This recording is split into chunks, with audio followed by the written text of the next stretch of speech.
Hello అండి, నమస్తే. ఇప్పుడు మాట్లాడే టాపిక్ వచ్చేసి Bangladesh interim prime minister Muhammad Yunus గారు లాస్ట్ వీక్ చైనా టూర్కి వెళ్ళినప్పుడు ఇండియన్ నార్త్ ఈస్టర్న్ రీజన్ గురించి చికెన్ నెక్ కారిడార్ ఏదైతే ఉందో connecting point between the north eastern India as well as main stream of mainland of ఇండియాకి దాని సెంట్రిక్గా మాట్లాడినటువంటి మాట ఏదైతే ఉందో Indian north eastern region is a land locked region and ఆ ల్యాండ్ లాక్డ్ రీజియన్కి కనెక్టివిటీ పాయింట్ ఆఫ్ వ్యూలో బంగ్లాదేశ్ అనే దేశము so acting as a guardian of sea route to the north eastern India అని చెప్పే ప్రయత్నం అయితే చేశారు. అండ్ ఇది మాట చెప్పిన తర్వాత బంగ్లాదేశ్ నుంచి ఇండియన్ గవర్నమెంట్ నుంచి ఎలాంటి అఫీషియల్గా దానికి సంబంధించి నేను ఇండియన్ పర్స్పెక్టివ్ కానీ ఇండియా నుంచి కౌంటర్ అయితే ఏం లేదు. కానీ ఇండియా నుంచి ఇద్దరు chief ministers, former chief minister of Manipur as well as current chief minister of Assam ఇద్దరు బంగ్లాదేశీ ఇంటరిమ్ ప్రైమ్ మినిస్టర్ మాట్లాడిన మాటకు కొంచెం కౌంటర్ ఇచ్చే ప్రయత్నం చేశారు. కానీ దాని తర్వాత ఏదైతే స్ట్రాటజికల్గా ఉన్నటువంటి చికెన్ నెక్ ఏదైతే ఉందో లేకపోతే కనెక్టింగ్ సిలిగురి కారిడార్ ఏదైతే ఉందో దాని సెంట్రిక్గా దానికి వెరీ దగ్గరగా చైనా ఒక ఎయిర్ ఫీల్డ్ని ప్లాన్ చేస్తుందో అక్కడ అంటే ఎస్ అవునని చెప్పాలి. బంగ్లాదేశ్లో భూభాగంలో ఒక చైనా ఒక ఎయిర్ ఫీల్డ్ని ప్లాన్ చేసేసి ఇండియా చికెన్ నెక్ని స్ట్రాటజికల్గా ఇబ్బంది పెట్టే ప్రయత్నం చేస్తుందంటే అవునని చెప్పాలి.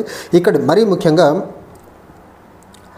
లాల్ మోనీర్ హాట్ అనే జిల్లా, బంగ్లాదేశ్లో ఉన్నటువంటి లాల్ మోనీర్ హాట్ జిల్లాలో చైనా ఒక ఎయిర్ ఫీల్డ్ని ప్లాన్ చేస్తుంది. సో దట్ ఇండియాని ఇబ్బంది పెట్టేదానికి అన్ని రకాలుగా ఇప్పటికైతే యాజ్ ఆఫ్ నౌ ఇండియా చైనాకు సంబంధించినటువంటి ఎయిర్ ఫీల్డ్స్ ఏవి కూడా బంగ్లాదేశ్లో లేవు. అండ్ ఫైటర్ ఎయిర్ జెట్స్ కూడా ఇప్పటికైతే బంగ్లాదేశ్లో అయితే స్టేషన్ చేయలేదు. కానీ ఇక్కడ ఎయిర్ ఫీల్డ్ని ప్లాన్ చేసి అక్కడ బంగ్లాదేశ్ భూభాగాన్ని యూజ్ చేసుకొని ఒక ఎయిర్ ఫీల్డ్ని ప్లాన్ చేసి అక్కడ చైనాకు సంబంధించినటువంటి ఎయిర్ ఫోర్స్ యొక్క ఎయిర్ ఫైటర్ జెట్స్ ఏవైతే ఉన్నాయో అక్కడ స్టేషన్ చేసేదానికి చాలా క్లియర్గా అయితే ప్లాన్ చేస్తున్నట్టయితే చాలా క్లియర్గా మనకు న్యూస్ అయితే వస్తూ ఉంది. ఇక్కడ మనం చూడాల్సింది Bangladesh interim prime minister China వెళ్ళటము, చైనాలో చికెన్ నెక్ సిలిగురి కారిడార్ లేకపోతే చికెన్ నెక్ గురించి మాట్లాడటము, నార్త్ ఈస్టర్న్ రీజియన్ యొక్క స్ట్రాటజిక్ డిసడ్వాంటేజ్ ఇండియాకు ఉన్నటువంటి అంశాల మీద మాట్లాడటం, తర్వాత ఈ లాల్ మోనీర్ హాట్ జిల్లాలో చైనా ఏదైతే ఎయిర్ ఫీల్డ్ని ఎస్టాబ్లిష్ చేయాలని ప్లాన్ చేస్తుందో ఈ న్యూస్ వచ్చిన ఇమీడియట్గా మళ్ళీ Pakistani external affair minister or Pakistani foreign minister Bangladesh tour పెట్టుకోవడం ఇదంతా చూస్తూ ఉంటే Pakistan, China as well as Bangladesh మూడు కలిసి chicken neck as well as Siliguri corridor ఏదైతే ఉందో ఈ కారిడార్ సెంట్రిక్గా ఇండియాని స్ట్రాటజికల్గా మిలిటరీ పరంగా లేకపోతే ఇబ్బంది పెట్టే ప్రయత్నం ఏమైనా చేస్తుందంటే ఖచ్చితంగా అవునని చెప్పాలి. Bangladesh interim prime minister China వెళ్ళటము, చైనా నుంచి ఇండియన్స్ టెరిటరీ మీద అక్కడి నుంచి స్టేట్మెంట్ ఇవ్వడము, తర్వాత ఆయన అక్కడి నుంచి రిటర్న్ వచ్చిన తర్వాత బంగ్లాదేశ్లో లాల్ మోనీర్ హాట్లో ఎయిర్ ఫీల్డ్ని ప్లాన్ చేయాలని చైనా ప్లాన్ చేసుకోవడము, దాని ఆ రిపోర్ట్ ఇండియా ఇప్పుడు ఇండియన్ గవర్నమెంట్ ఆ రిపోర్ట్ని ఏదైతే చైనా ప్లాన్ చేసుకుంటుందో ఎయిర్ ఫీల్డ్ని దాని గురించి ఇండియన్ గవర్నమెంట్ చాలా క్లియర్గా స్టడీ చేసే ప్రయత్నం చేస్తుంది. ఇది స్టడీ చేస్తున్న క్రమంలోనే external affair minister of Pakistan going to visit Bangladesh అని న్యూస్ రావడం ఇదంతా చూస్తూ ఉంటే Bangladesh as well as Pakistan and China మూడు దేశాలు కలిసి India Siliguri corridor chicken neck ఏదైతే ఉందో దీని సెంట్రిక్గా ఇండియాని ఇబ్బంది పెట్టే ప్రయత్నాలు చేస్తున్నాయంటే ఖచ్చితంగా అవుననే చెప్పాల్సి ఉంటుంది. ఇక్కడ లాల్ మోనీర్ హాట్ జిల్లా ఏదైతే ఉందో it's very very very close to west బెంగాల్కి సంబంధించినటువంటి Jalpaiguri as well as Cooch Behar ఈ రెండు జిల్లాలకు చాలా దగ్గరగా ఉంటుంది. ఇక్కడ నుంచి ఫ్యూ కిలోమీటర్స్ అవే మాత్రమే చికెన్ నెక్ కారిడార్ ఉంది. సో చికెన్ నెక్ కారిడార్లో ఇండియాని అష్టదిగ్బంధనం చేసేదానికి చికెన్ నెక్ కారిడార్ ద్వారా ఏదైతే నార్త్ ఈస్టర్న్ రీజియన్కి జరుగుతున్నటువంటి ల్యాండ్ ద్వారా జరుగుతున్నటువంటి military as well as civilian transport ఏదైతే ఉందో దాన్ని ఇబ్బంది పెట్టేసి నార్త్ ఈస్టర్న్ రీజియన్ని ఏదన్నా ఇబ్బంది పెట్టే ప్రయత్నం ఏమైనా చేస్తుందా చైనా ప్లాన్ చేస్తుందా అంటే ఖచ్చితంగా ఈ ఎయిర్ ఫీల్డ్ని అక్కడ లాల్ మోనీర్ హాట్లో ఎస్టాబ్లిష్ చేయాలని ఒక న్యూస్ వచ్చిన తర్వాత మాత్రం ఖచ్చితంగా ఇదేదో స్ట్రాటజికల్గా చైనా, బంగ్లాదేశ్, పాకిస్తాన్ మూడు దేశాలు కలిపి ఒక గేమ్ని అయితే ఆడుతున్నాయి అగెనెస్ట్ ఇండియన్ సావర్నిటీ అనేది మాత్రం చాలా క్లియర్గా అర్థమవుతుంది. ఇంతలా ఒక పక్క చైనా, పాకిస్తాన్, బంగ్లాదేశ్ మూడు కలిసి ఇండియాకి అగెనెస్ట్గా లాల్ మోనీర్ హాట్లో ఒక చైనా ఒక ఎయిర్ బేస్ని ఎస్టాబ్లిష్ చేసుకుంటూ ఉంటే ఇండియాలో ఏం జరుగుతూ ఉంది? వక్ఫ్ అమెండ్మెంట్ బిల్ పాస్ చేయాలని హిందూ ముస్లిం రాజకీయాలు, ఔరంగజేబ్ రాజకీయాలు, తర్వాత రీసెంట్గా మళ్ళీ ఆర్ఎస్ఎస్ మ్యాగజైన్ ఏదైతే ఉందో అఫీషియల్ మ్యాగజైన్ ఆర్గనైజర్లో నెక్స్ట్ క్యాథలిక్ చర్చిల దగ్గర అత్యధికంగా గవర్నమెంట్ ఆఫ్ ఇండియా తర్వాత అత్యధికంగా భూములు ఉన్నటువంటి సంస్థ ఏదైనా ఇండియాలో ఉందంటే నాన్ గవర్నమెంటల్ ఏజెన్సీ, అది క్యాథలిక్ సంఘం అని చెప్పి ఇక్కడ జరుగుతున్న కులమత రాజకీయాల్ని అడ్వాంటేజ్ తీసుకొని మన చుట్టూ ఉన్నటువంటి శత్రు దేశాలుగా పరిగణించబడుతున్నటువంటి పాకిస్తాన్, బంగ్లాదేశ్, చైనా ఈ 3 దేశాలు ఇండియాని స్ట్రాటజికల్గా ఎలా ఇబ్బంది పెట్టాలని వాళ్ళు ప్లాన్ చేసుకుంటూ ఉంటే మన ప్రైమ్ మినిస్టర్ ఏమో ఇక్కడ వక్ఫ్ అమెండ్మెంట్ బిల్ అంటాడు, క్యాథలిక్ చర్చ్ అంటారు, ఔరంగజేబ్ అంటారు. ఈ రకంగా ఇంటర్నల్గా మతపరమైన రాజకీయాలతో బిజీ అవుతూ ఉంటే వాళ్ళేమో ఇండియాని స్ట్రాటజికల్గా ఎలా ఇబ్బంది పెట్టాలని ప్లాన్ చేసుకుంటున్న విధానం చూసుకుంటే ఖచ్చితంగా ఇది భారతదేశం యొక్క స్ట్రాటజికల్గా ఫెయిల్యూర్గా చూడాల్సి ఉంటుంది. లాల్ మోనీర్ హాట్లో కానీ చైనా ఎయిర్ ఫీల్డ్ని కానీ ఎస్టాబ్లిష్ చేయగలిగితే డెఫినెట్గా ఇండియాకు అడుగడుగున ఇబ్బందులు క్రియేట్ చేసేదానికి ఎలాంటి వెనకడుగేసేదానికి చైనా సాహసించదు. చైనా సపోర్ట్ తీసుకొని బంగ్లాదేశ్ ఆగదు, చైనా సపోర్ట్ తీసుకొని పాకిస్తాన్ కూడా ఇండియా మీద కాలు దువ్వేదానికి ప్రయత్నం అయితే చేసేదానికి ఆస్కారం ఉంటుంది. ఒక పక్కేమో చైనా, బంగ్లాదేశ్, పాకిస్తాన్లేమో ఈ 3 దేశాలు కలిపి చికెన్ నెక్ సెంట్రిక్గా లేకపోతే సిలిగురి కారిడార్ సెంట్రిక్గా రాజకీయాలు మిలిటరీ పరంగా స్ట్రాటజిక్ పరంగా ఇబ్బంది పెట్టాలని వీళ్ళు పూనుకుంటూ ఉంటాయి. దీని మీద గవర్నమెంట్ ఆఫ్ ఇండియా నుంచి ఎలాంటి స్పందన లేదు.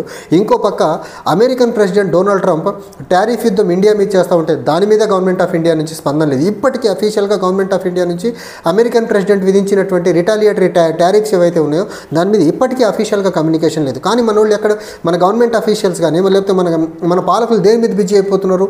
ఔరంగజేబ్ అంశం మీద.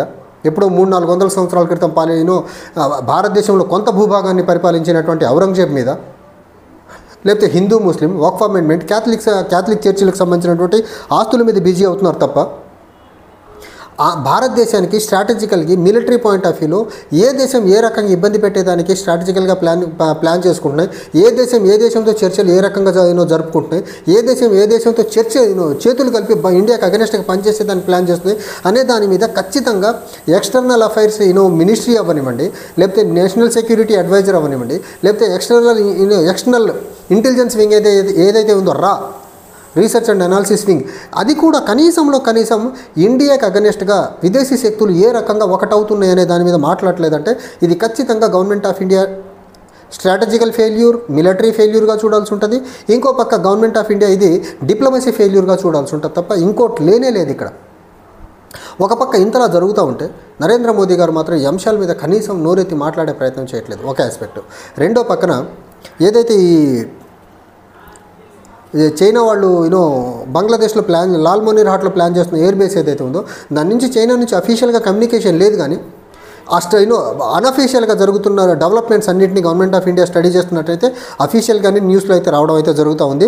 మరి చూడాలి ఇప్పుడు చికెన్ నెక్ కారిడార్ని ప్రొటెక్ట్ చేసేదానికి గవర్నమెంట్ ఆఫ్ ఇండియా ఎలాంటి అడుగులు ముందేస్తుంది. ఒకటి మాత్రం అక్కడ చికెన్ నెక్ సిలిగురి కారిడార్లో ఇండియన్ ఆర్మీ మాత్రం చాలా పెద్ద మొత్తంలో డిప్లాయ్ చేసి ఉన్నారు. అది మాత్రం కొంతవరకు పాజిటివ్గా చూడాల్సి ఉంటుంది. కానీ ఒక పక్క బంగ్లాదేశ్, ఇంకో పక్క నేపాల్, ఇంకో పక్క భూటాన్, ఇంకో పక్క చైనా, ఈ 4 దేశాలు సరౌండ్ చేసి ఉన్నటువంటి ఈ చికెన్ నెక్ ఏదైతే ఉందో లేకపోతే సిలిగురి కారిడార్ ఏదైతే ఉందో స్ట్రాటజికల్లీ ఇండియాకి చాలా ఇంపార్టెంట్. ఆ స్ట్రాటజికల్గా చాలా నార్త్ ఈస్టర్న్ రీజన్కి, ఇండియన్ రీజన్కి కనెక్టింగ్ పాయింట్గా ఉన్నటువంటి చికెన్ నెక్ని కానీ ఇండియా బై ఎనీ లక్ అది కోల్పోయే పరిస్థితి వస్తే, లేకపోతే దాని మీద చైనా కానీ గ్రిప్ కంట్రోల్ తెచ్చుకునే పరిస్థితి వస్తే మాత్రం నార్త్ ఈస్టర్న్ రీజియన్కి ఇండియా వెళ్ళేదానికి చాలా కష్టపడాల్సి ఉంటుంది. అండ్ సముద్ర మార్గం నుంచి వెళ్ళాలంటే బంగ్లాదేశీ సపోర్ట్ తీసుకోవాల్సిన ఆవశ్యకత ఏర్పడుతుంది. సో ఈ రకంగా చూసుకుంటే ఖచ్చితంగా పక్కన ఉన్నటువంటి దేశాలతో డిప్లొమాటికల్లీ మంచి రిలేషన్స్ని మెయింటైన్ చేయకపోతే, లేకపోతే ఏదైతే ఈ టెన్షన్స్ని అరేంజ్ అవుతున్నాయో ఈ టెన్షన్స్ని డిఫ్యూజ్ చేసే ప్రయత్నం గవర్నమెంట్ ఆఫ్ ఇండియా మరీ ముఖ్యంగా కేంద్రంలో ఉన్నటువంటి బీజేపీ చేయకపోతే ఖచ్చితంగా రాబోయే రోజుల్లో ఈ చికెన్ నెక్ సెంట్రిక్గా గవర్నమెంట్కి, భారతదేశానికి చాలా పెద్ద మొత్తంలో ఆటంకం క్రియేట్ చేసేదానికి చైనా, పాకిస్తాన్, బంగ్లాదేశ్ ఈ 3 దేశాలు కలిసి సిలిగురి కారిడార్ సెంట్రిక్గా భారతదేశానికి ఇబ్బంది పెట్టేదానికి ఖచ్చితంగా వీళ్ళు అడుగులు ముందుకేస్తారు తప్ప వెనకడుగేసేదానికి లేదు అనేదానికి best example Bangladesh interim prime minister China వెళ్ళి ఒక ఇండియన్ నార్త్ ఈస్టర్న్ రీజన్కి సెంట్రిక్గా వేసినటువంటి కామెంట్, ఆ కామెంట్ తర్వాత జరుగుతున్నటువంటి డెవలప్మెంట్ ఏదైతే ఉందో, చైనా వచ్చేసి ఎయిర్ బేస్ని ఎస్టాబ్లిష్ చేయాలనుకుని లాల్ మోనీర్ హాట్లో చేయాలనుకుని ప్లాన్ ఏదైతే చేసుకుంటుందో, ఈ రెండు కంపేర్ చేసుకుని చూస్తే ఖచ్చితంగా వీళ్ళు కొంచెం ఒక కోఆర్డినేటెడ్ మేనర్లోనే Pakistan, Bangladesh as well as పాకిస్తాన్లు మూడు కలిసి ఈ లాల్ మోనీర్ హాట్లో ఎయిర్ ఫీల్డ్ని అయితే ఎస్టాబ్లిష్ చేసేదానికి మాత్రం పూనుకుంటున్నారని చాలా క్లియర్గా అర్థమవుతుంది. చూడాలి రాబోయే రోజుల్లో చికెన్ నెక్ సెంట్రిక్గా ఈ 3-4 దేశాలు కలిపి ఎలాంటి ప్లాన్తో వస్తే దానికి గవర్నమెంట్ ఆఫ్ ఇండియా ఎలా రియాక్ట్ అవుతుందనేది. Thank you.